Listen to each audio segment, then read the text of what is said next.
I thought getting sober was going to fix my life. But for a while, it didn't. It just exposed how empty and stuck I really was. I bounced from rehab to rehab, and today I've been sober 16 years, but it was a grind, and I honestly wish I'd known how to do it smarter. And so, if you're trying to get clean and actually stay clean, here are 5 things I wish I'd known, because they would have made early sobriety a lot simpler, a lot less miserable, and a lot more clear. And the first one is basically the key I had to unlock before anything else started working. One of the biggest mistakes I made early in sobriety was trying to change my life without changing my environment. When I first started getting sober, I'd go to rehab and everything felt amazing. I'd be hopeful, motivated, ready for a new life, but then I'd come home to the same house, the same routines, and the same people. I was living with my parents at the time. I was a 19-year-old kid, and I'd fall right back into the same friend groups and the same circles, and then I'd sit there confused, like, why can't I change? And so here's what I finally learned. My past had an address, and so I had to stop visiting it. I ended up moving about an hour and a half away, and that physical distance gave me the space to actually build something new. New habits, new community, and a new identity. And that move wasn't running away. It was me doing what I needed to do to get my life right. And if you keep going back to the same people and places, you're fighting uphill. But even in a new place, I still had this emptiness I couldn't explain until this happened.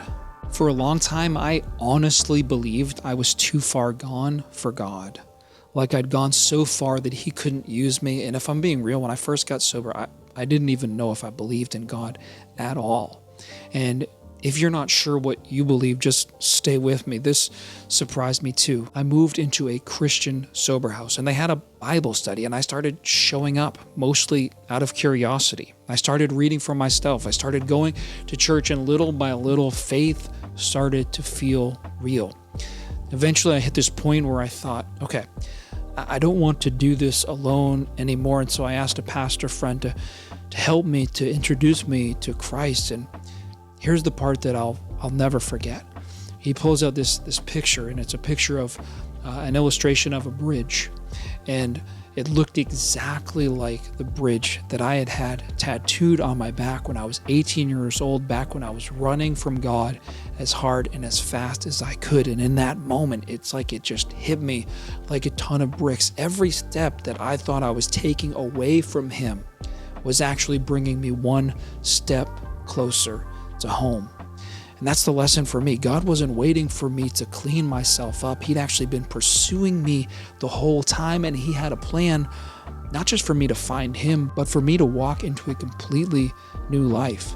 If shame tells you you're disqualified, that is a lie. But faith didn't remove my pride. I still had to learn something that wrecked me at first. One of the biggest lies we believe in early sobriety is this: I'm going to figure this out on my own. I believed that too.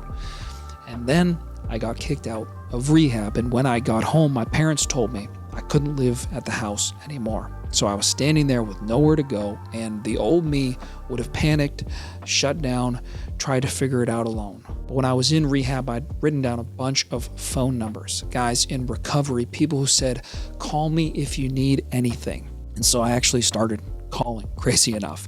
And I'll be honest, it felt humiliating at first. I didn't want to admit that I needed help. I didn't want to feel weak. But here is what shocked me. They actually answered. They listened. They gave me the next steps. They made calls. They pointed me in the right direction. And within 2 days, I had a spot lined up in a sober living house. And so here's the lesson. You don't stay sober by being strong. You stay sober by staying connected. If you want your life to change, you've got to ask for help. And most of the time, people are more than willing to help you, much more than you probably think. If you're trying to do this alone, you're making it harder than it has to be. And even with support, I still couldn't picture a future that felt worth it. I thought my life was basically over. Early sobriety felt overwhelming. Like I wasn't just quitting drugs or alcohol. I was trying to rebuild my entire life from scratch, and honestly, it felt impossible. I didn't know where to start. I remember this season so clearly. I was driving around in this beat-up Plymouth Neon, working at a call center, selling free books for $15, shipping and handling, and I remember thinking, this is probably as good as my life is ever going to get. It's better than I assumed it would be, but man, was I wrong. Because now here I am, 16 years sober. I can tell you this, the life that God had for me was better than anything I could have pictured back then. I've got a wife and 2 kids. I built a real estate business, and when I look back, I'm honestly in awe of what God has done with a guy like me. And this is one of my favorite things to tell men in recovery. You have no idea how good your life is about to get. Don't quit in the boring middle, because that's where your new life is being built. But there's one last trap that takes out a lot of guys. They get sober and then they stop growing. A lot of guys get sober and then get blindsided by something nobody warned them about. See, when you quit drinking or using, you don't just lose the substance, you lose a whole lifestyle, a whole identity. And if you don't replace that with something real, that empty space turns into pain, restlessness, and this feeling like, what's the point? And that's where I was. So early on, I had to start filling my time with healthier things. I tried new hobbies, I got around better people, and eventually I met some friends and started playing music at church. And that's when it clicked for me. Getting sober is not the finish line. Getting sober is the starting line. Sobriety doesn't automatically give you a new life, but it gives you the chance to build one. It's like sobriety is the key, but you still have to open the door and walk through to the life that God has for you. And I'm telling you, there is a kind of fullness and purpose that only shows up when you start living sober on purpose, with community, with faith, with service, with a mission. Sobriety is not the end.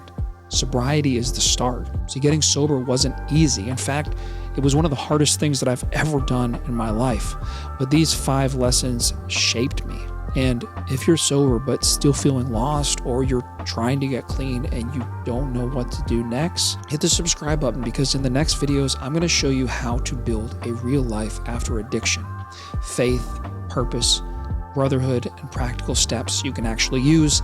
You can also download our free Purpose Blueprint. The link is right in the description below.